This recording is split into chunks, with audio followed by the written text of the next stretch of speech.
Shall we This start? conference will now be recorded.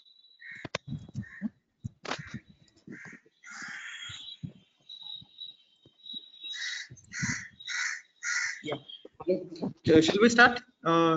Near 100. No? Everybody has come up. Okay. Hello. Hello. Just somebody confirm the go. We'll start. Yes, sir. Yeah. Okay. Then fine. Okay. Today's topic is bronchiolitis. Okay. This is something like an extension to which we have already discussed it previously regarding the respiratory tract infections. Okay. The last class which we discussed is about upper respiratory tract infection. Now this is one of the most common lower respiratory tract infection. Okay, the name as it suggests is bronchiolitis. It is inflammation of the bronchioles. Okay, the airways. Okay, that is the main thing. Yes, this is of more. This is also of clinical importance, and we'll discuss in detail. This will be like more practical issues. Okay, than a not much of theory, but it is more of a practical thing. Okay. Yeah. Now we start. Everybody just please do the chat thing, right? The present thing. Okay. Yeah. Coming to the definition, it is a clinical syndrome. There is no as such criteria or something to say it is bronchiolitis. It is mostly clinical. Okay, by definition. And it is the acute onset of respiratory symptoms in a less than 2 years of age. The age criteria is important, is less than 2 to 3 years, but some books says it is more than less than 2 years. Okay, and which presents with initial symptoms of upper respiratory tract infection like fever, coryza, which progresses over time. Over 4 to 5 days it just drops down to the lower respiratory tract infection and presenting as cough and wheezing. Okay, thus infection is upper and then goes to the lower tract. Okay, the upper symptoms are cough, coryza, and then it goes into fever, coryza, and then it goes into the lower respiratory tract, the bronchioles and bronchus. When they are involved, the child will present with cough and wheezing. Okay, it is the leading cause for mortality and morbidity of a lower respiratory tract infection in children. It is the most common and serious complication, which results in hospital admission in case of pediatric population of less than 2 years of age. And the pediatric burden of illness worldwide is more for bronchiolitis, and uh, it is mostly because of viral. And as we know that viral are mostly self-limiting, and it is also mostly because of a viral infection, and the course of the disease is self-limiting. Okay, now coming to the epidemiology, how it spreads and passes and within whom we can see, it is the increased incidence is due to more premature infants and children with chronic illnesses of lungs. Okay, if the child is born premature, their bronchus, the cartilage over the bronchioles and bronchus are not well developed and well suited for the normal atmosphere, so they tend to become more susceptible for infections and subsequently these complications. Okay, is more commonly seen in infants of less than 1 year of age, and most of them, like is 50, more than 50% are between the age group of 2 to 7 months. Okay, the first 6 months is most of the cases will drop in the first 6 months of age. Okay, and 2 to 3% of those will require hospital admission, and usually it is seasonal as the virus is prevalent. It is the late autumn and early spring. Okay, autumn is after the summer. Yeah. Now coming to the predisposing factors, how it can occur is the same thing. Infants in daycare, which is not well in India, but in Western world, they drop their kids in daycare centers, and where if one child is infected and it can just pass on. And exposure to passive smoke, uh, industrial areas, and more pollution and roadside uh, habitats. Okay, and crowding in the household, more number, and environmental and genetic factors do contribute to the severity, and these are all just prerequisites like to get into bronchiolitis, or they're susceptible. Okay, coming to the etiology, yes, it is viral. Most common is respiratory syncytial virus, and others are influenza virus, para-influenza virus, adenovirus, coronavirus, and rhinovirus. Okay, this coronavirus is always there in the textbooks. It is there in Nelson, it is there in Harrison, everywhere, but nobody has seen much until this happened. Okay, this is why the famous saying by Oscar Wilde: "The eyes doesn't see what mind doesn't know." So every time it is always it is there from the beginning. Coronavirus is causes of all respiratory tract infections, but nobody has heeded into much of thought given to coronavirus. And now it has ended up in a pandemic like this. Okay, that is about the viral cause, and some research is going, and some found that Mycoplasma pneumoniae is also isolated, but in most of the bronchiolitis cases, and it is not proved as an etiological agent, but it is found as an association between there is an association between bronchiolitis and Mycoplasma pneumoniae, which is a bacteria. Okay, so it is mostly virus. Just remember, it is virus, and respiratory syncytial virus is the most common. Okay, now coming to the pathogenesis, like how does it cause a bronchiolitis, a viral infection? How, in a stepwise manner, how it causes a bronchiolitis and respiratory tract infection is, first of all, the virus sits in the upper respiratory tract infection. That's and causing the inflammation and giving the fever, coryza, and sore throat, and a lot of secretions in the mouth, all the stuff. And then it slowly goes down to the lower respiratory tract infection, lower respiratory tract, causing sloughing of epithelial cells. Okay, the epithelial cells in the air passages have been sloughed, and there will be recruitment of neutrophils and lymphocytes into the airways, resulting in airway obstruction. Okay, then this airway obstruction can be partial or a complete obstruction. If it is a partial obstruction of the airways at the terminal region, that will give over distinction, because partial obstruction will let the air in, but it won't let the air out as much as it is getting the air inside. So air gets trapped in the distal part, and just the lungs will be bloated up, and there will be like over distinction. If the obstruction is a complete obstruction, the distal alveoli will not get the air, so it will just simply collapse. So that will result in atelectasis. Okay, then what happens if there is over distinction or atelectasis? The lungs, which are supposed to oxygenate the blood, won't be able to oxygenate the blood adequately.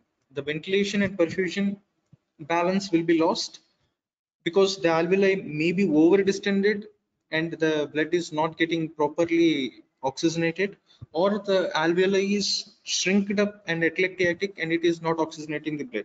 So either way it will produce hypoxia. Okay, this is the pathophysiology, where the infection starts from the upper respiratory tract, goes to the lower, causes airway obstruction, can cause overdistension or atelectasis, resulting in hypoxia, and gives the disease. Okay, and what it is. Okay, once, this is important, once plugging of airway has occurred, treatment is only respiratory support, oxygen, and just give time to the virus to self limit. Okay, only these. Once the airway obstruction has started, okay, nothing much can be done. Is only supportive, supportive, supportive.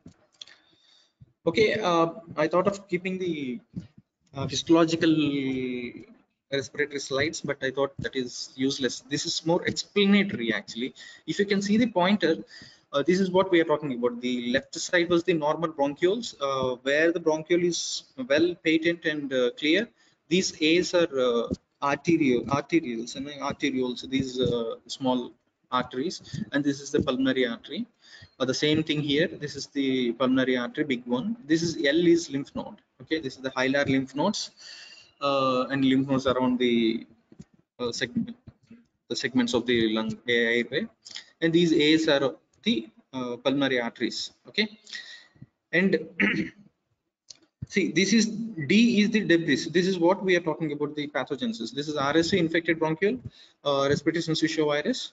This is what happens. The lower, the infection goes to the airway, and it will slough off the subepithelial tissue, causing debris, and it will call the recruitment of neutrophils and lymphocytes, and that will eventually lead to obstruction, either it is partial obstruction or a complete obstruction. And also just remember this is important regarding pathogenesis. This is perivascular. See, this vasculature is also been infected. These dots represents the infectivity. Okay, this lymph node is infected, this perivascular vasculature is also been infected. This is also the pathogenesis which will result in hypoxia. Okay, I think this is a good self-explanatory picture actually. I think, hope you are with me. Yeah. Yeah, okay, now there is infection, there is a virus, there is infection, everything. Now how does the child present to us? Okay, the presentation is variable. It need not follow a rule or a rhythm. It can vary, and usually, as we discussed, it is the nasal obstruction with or without rhinorrhea, because the upper tract gets hit first. Then cough. First it is like irritating cough. The mother says that is on and off irritating cough. Then it goes into a tight cough, like seriously it is cough becomes a predominant feature. And the child, because there is full nose, because kids are obligatory nasal breathers, they have to breathe through their nose, and they can't do it more efficiently with their mouths as we do.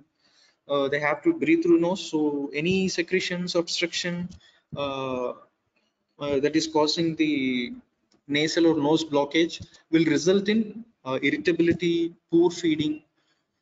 Okay, so they will do poor feeding, and then a very less number can present with apneas. Apnea is cessation of the normal breathing. Okay, they just stop breathing for some time, and again they just start up.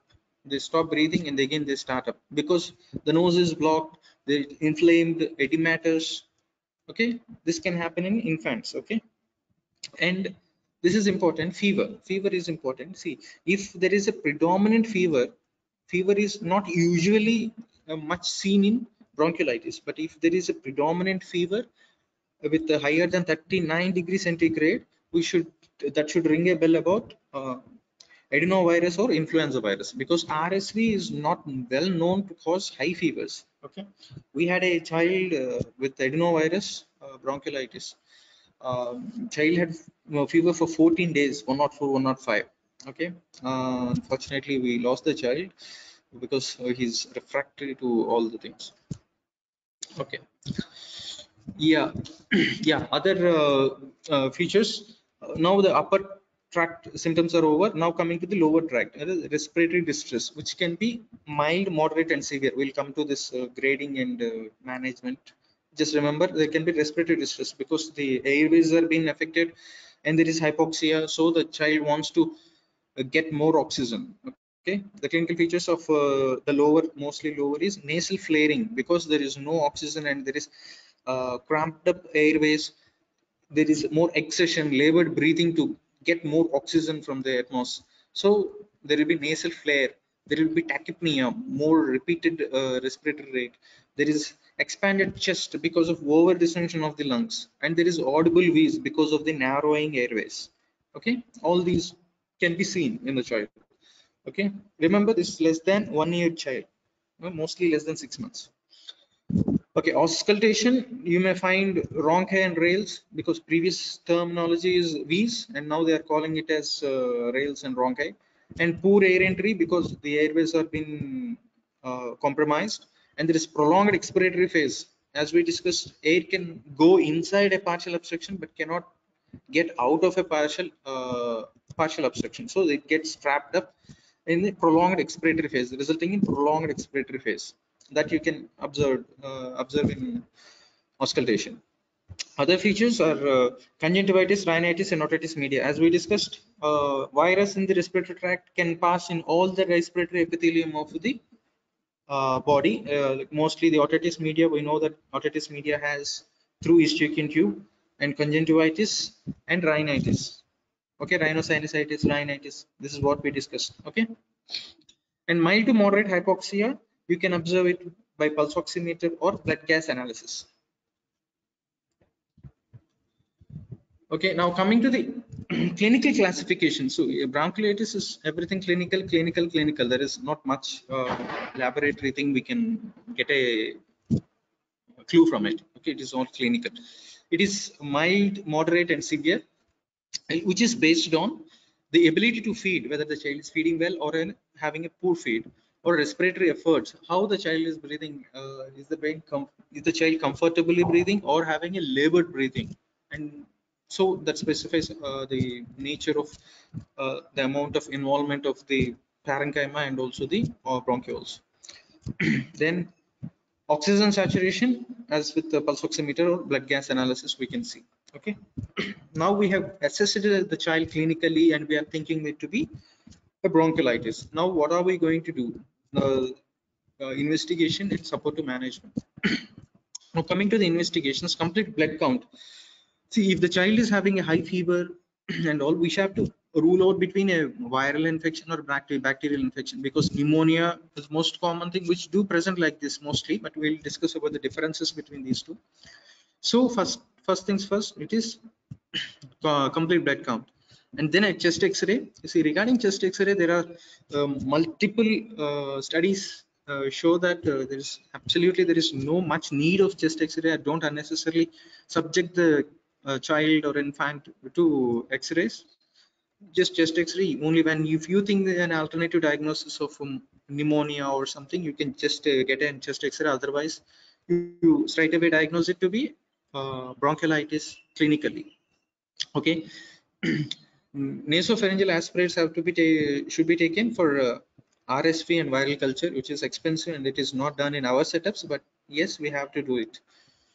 Okay, and electrolytes are to be done because the child will be breathing more, the respiratory rate will be more, tachypnea, child will be losing water, and there will be possibly there is electrolyte imbalance in the child. So for initiation or maintenance of IV fluids, we may have to go for blood electrolytes. And blood culture, as we discussed, this can be pneumonia because the presentation is more or less equal and similar. So we just go for blood culture if the temperature is more than 38.5 degrees.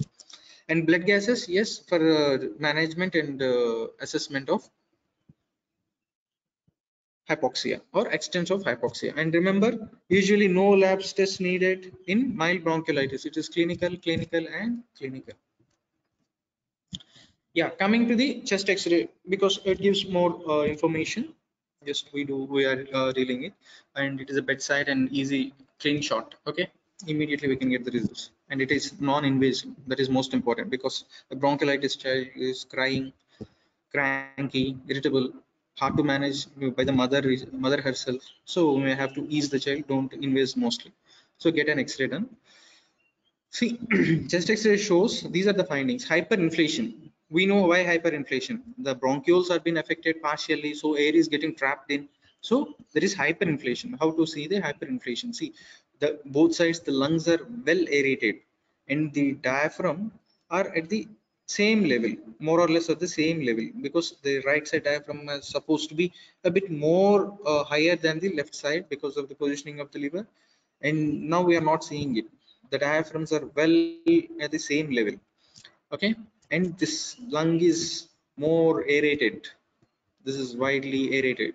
Okay, and you can see the perihilar haziness. Okay, this is because of the inflammation and this thing, and there is peribronchial cuffing. Cuffing is the inflammatory uh, cells like neutrophils, lymphocytes. They just pass in and around the perivascular and peribronchial in obstructing, so that will give you peribronchial cuffing. Okay, these things. And obstructive, there will be atelectasis. See these white things, you can see white dot like things.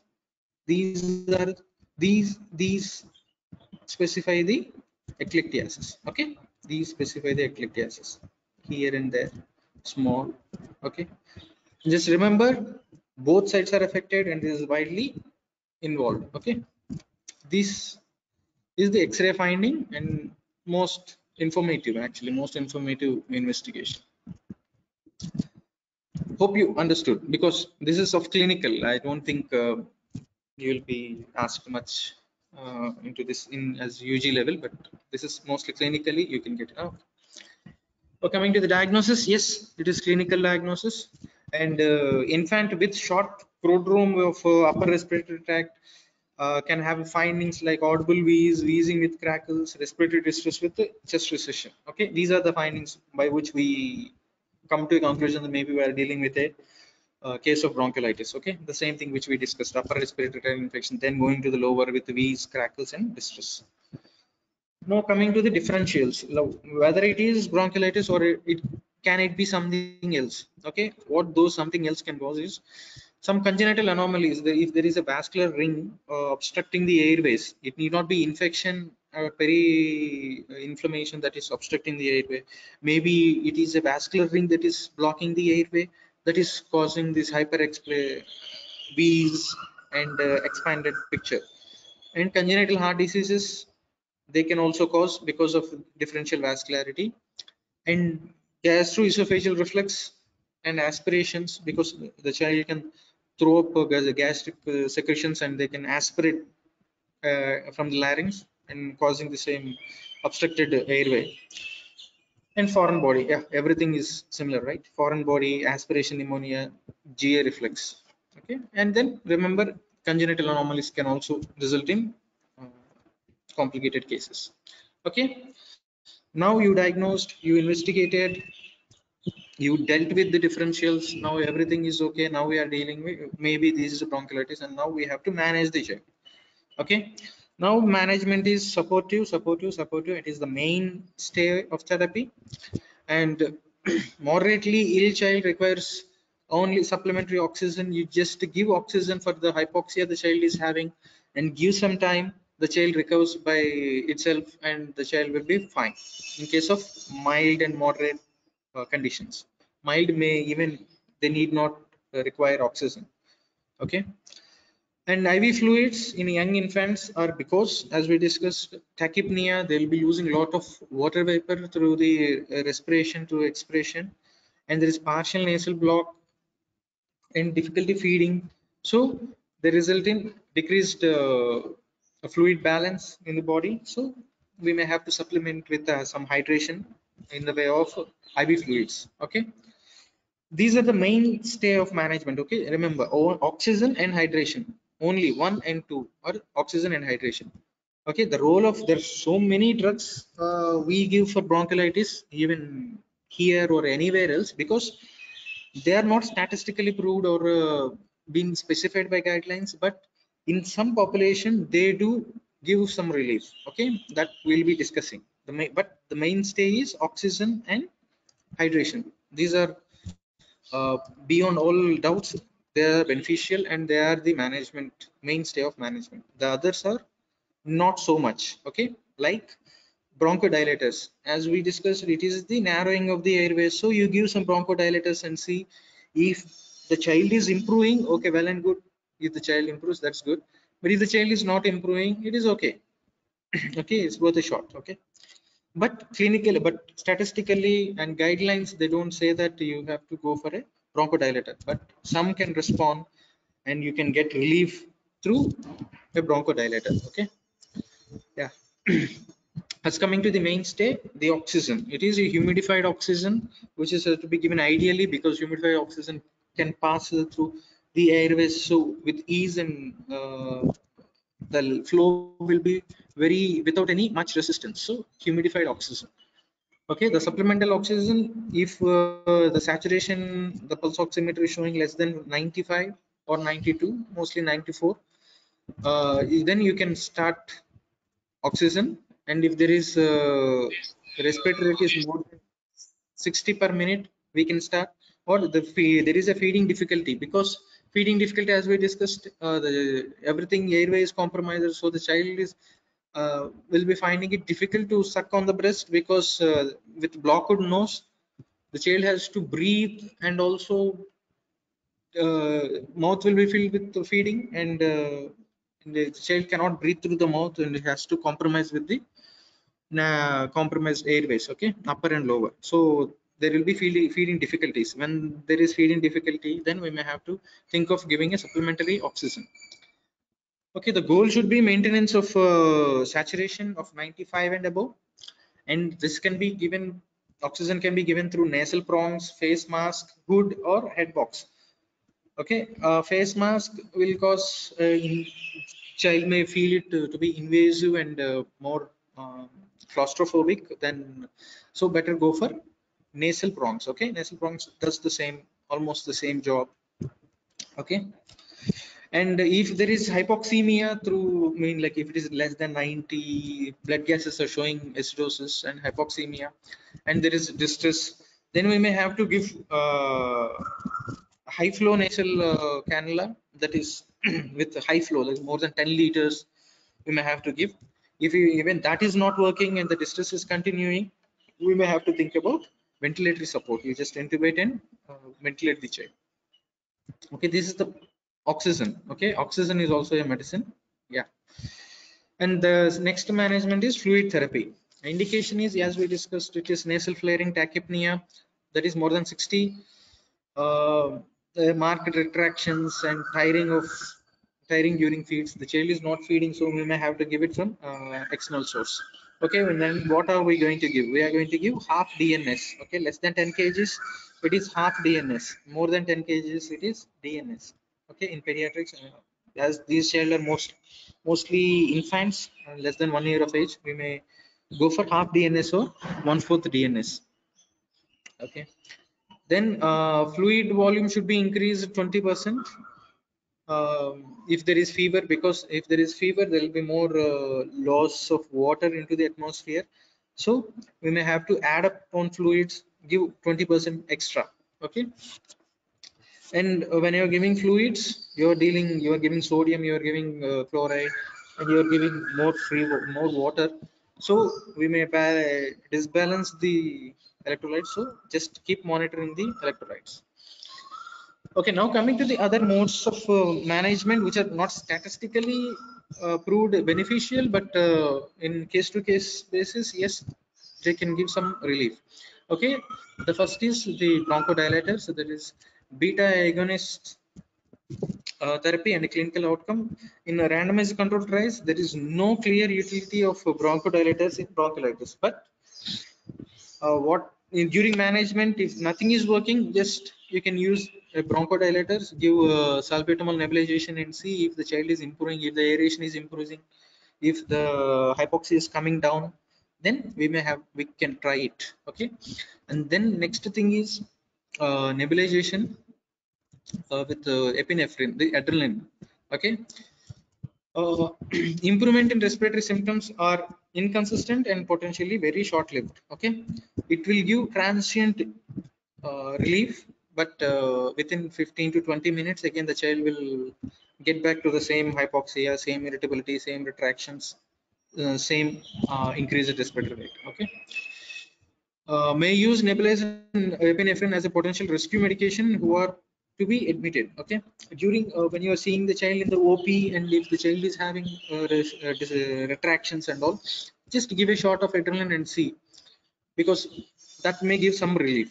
Okay, then if the child is anyway, if the child is not getting better, you may have to admit. Okay, this will give some, buy some time for you, uh, very short lived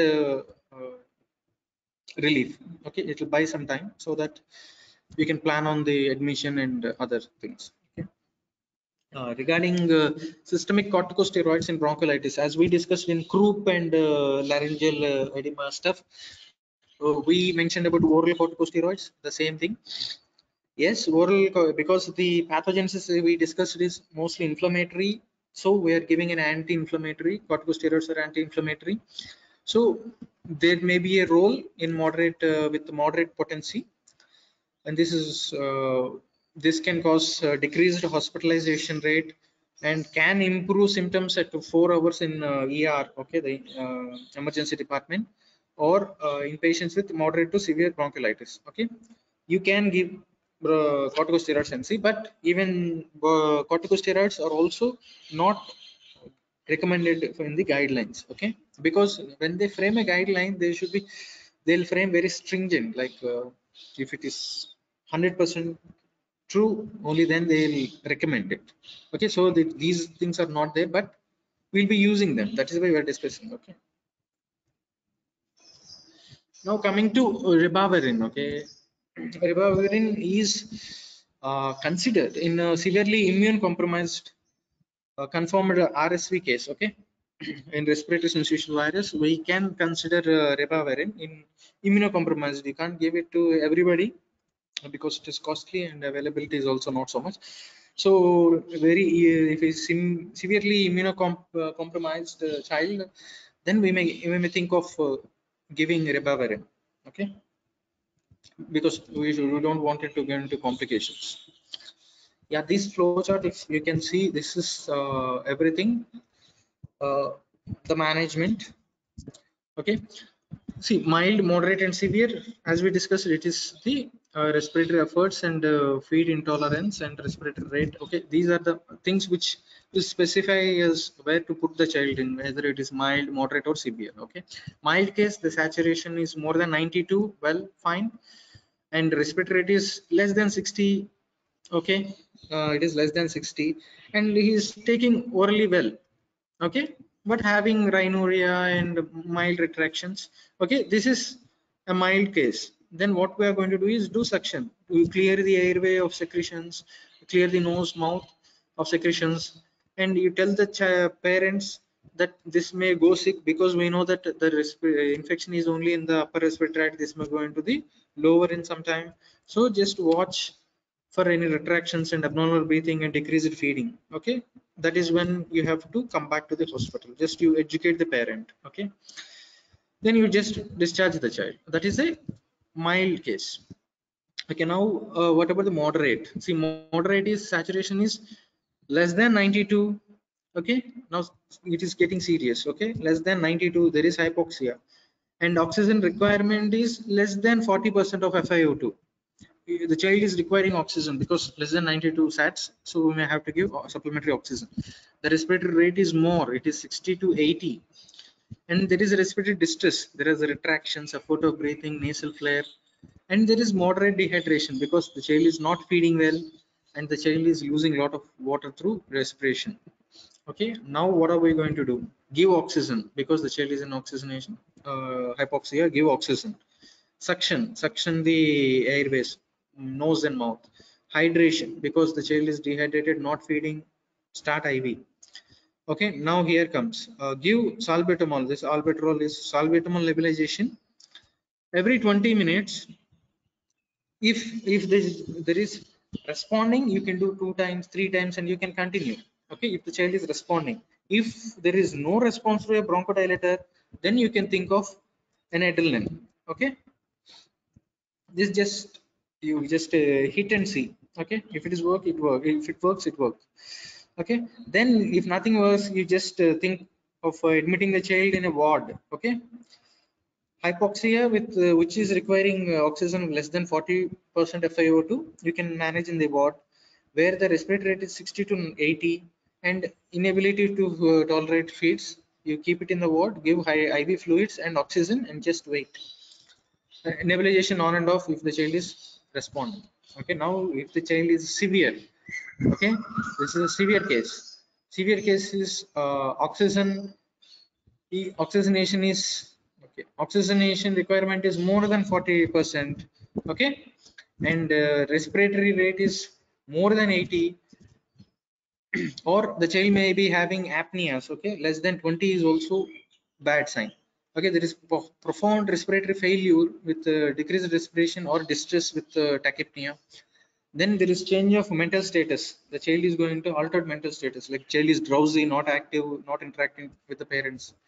Okay, now it is the case where we have to stabilize the child. First, get the airway secured. ABCs comes, get the airway secured, breathing, and if there is bradycardia and all, you can do chest compressions and stuff. Okay, and you can give nebulization with the epinephrine because it will buy some time. It will give transient relief. Okay, so give adrenaline nebulization. Okay, now the child is very bad, push into PICU, and the child requires ICU management. If needed, may go into intubation and mechanical ventilation. Okay, this is how you manage the child. Okay, yes, yeah. Now the latest is CPAP. Okay, this is continuous positive airway pressure, CPAP. Okay, you must be seeing bubble CPAP and nasal CPAPs. Okay, now the trend is not invasive ventilation, it is non-invasive ventilation. CPAP is a mode of non-invasive ventilation. Now putting a tube in the trachea and giving a lot of external infections and sedating the child and don't know what is happening with the child.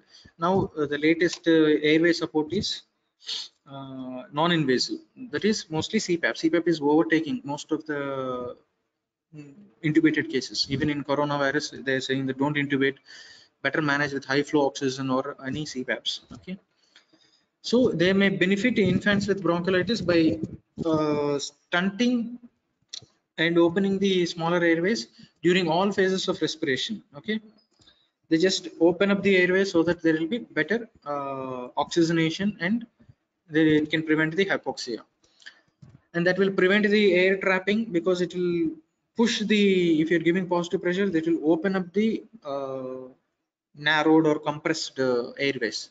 Okay, so that will prevent air trapping and obstruction, and as a constant stimulus that will prevent the apneas. Okay, it will constantly give some pressure so that the child will remember to breathe continuously. Okay, the child will not go into apneas, and data is promising, but again the controlled trials are not there, so they're not usually recommended in the guideline, but we give this CPAP. Okay,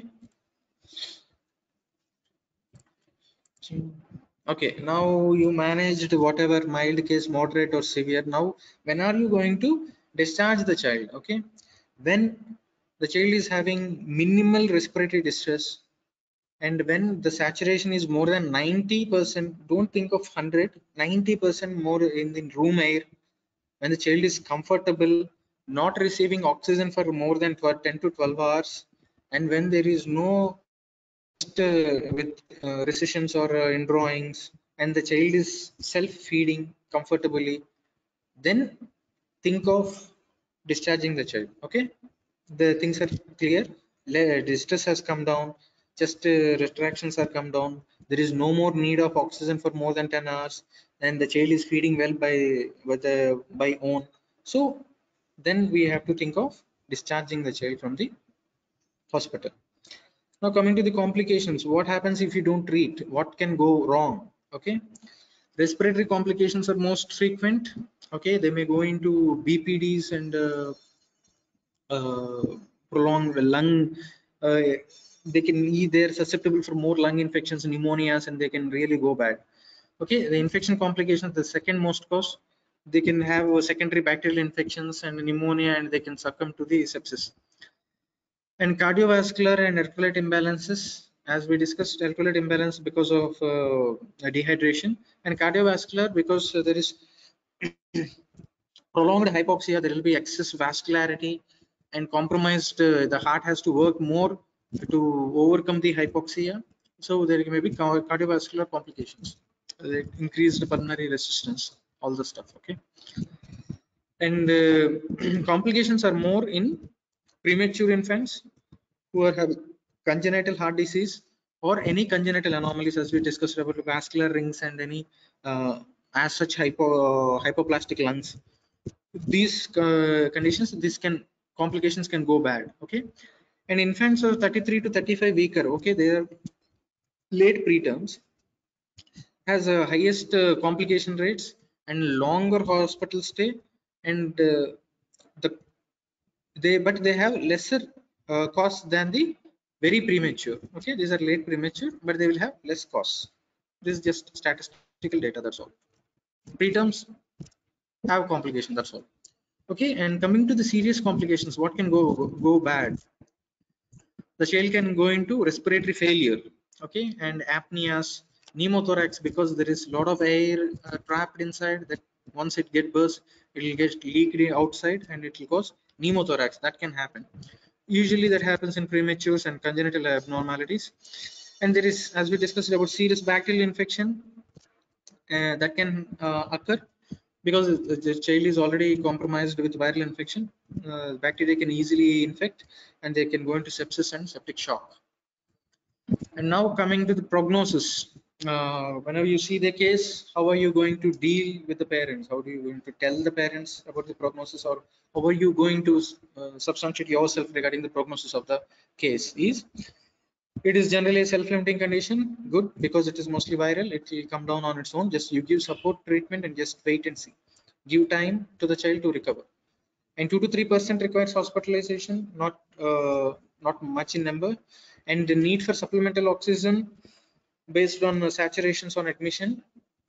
And in high risk group, as we discussed, premature cardiac lesions and any congenital anomalies, abnormalities, there will be rapid deterioration. Okay, we should keep in mind that and counsel the parents. This can go bad.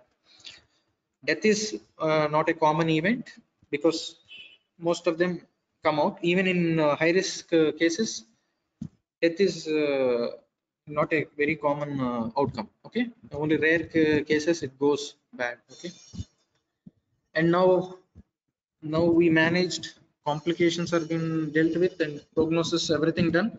And now how to prevent this can happen again. So how to prevent the same thing which we hear every day in caller tune, the same thing: prevent large gatherings. It's RSV spreads from nose, face, hands to other individuals. Wash hands, the same thing. Okay, and now coming to the one important thing regarding bronchiolitis, it is palivizumab prophylaxis. Okay, in case of RSV bronchiolitis, it is monoclonal antibody, and it is advised in case of RSV bronchiolitis in very premature and susceptible cases. Okay, not everybody, but only few selected cases who are preterm and who are sitting ducks for infections. Okay, these viral and bacterial infections. Then we can plan for uh, palivizumab. Okay, this is the AAP recommendation to whom we have to give palivizumab prophylaxis. Okay, this is infants born at 28 weeks of gestation. See, normally is 40 weeks, right? It is a preterm. Okay, very preterm. Okay, 28 weeks of gestation, and we have to give it in early RSV season. That is what we discussed in late autumn or early spring. Okay, or infants born 32 to 35 weeker. This is an early preterm. You can give an infants born with basically this is the given to preterms. Okay, and another thing is who is younger than 2 years of age with cardiac complications or any other congenital anomalies or chronic lung diseases like BPD. BPD is bronchopulmonary dysplasias. Okay, uh, these conditions we may have to think of palivizumab. Okay, only these preterms and complication, the infants who are having complications, we will think of prophylaxis. Otherwise, there is no need of giving palivizumab. It is not easily available and it is damn costly. Okay, this concludes bronchiolitis. Okay, and thank you for your patient hearing. Yeah, any doubts? Hello, hello, hello, can you hear? Yes, sir. Yeah, any doubts? Yes, sir. You said yes. Hello, hello. Yes, sir. Yeah, any doubts? No, sir. Somebody? 136. Mm. Okay, you guys understood something, right? Something, at least you are sensitized with the topic called bronchiolitis. Okay, yeah. If nothing is there, can we conclude? Well, guys, shall we conclude? Yes, sir. Yeah, fine. Thank you. That's a relief. Okay, Thank you, sir. okay. Thank you all. Thank you, sir. Yeah, thank you. Thank you, sir.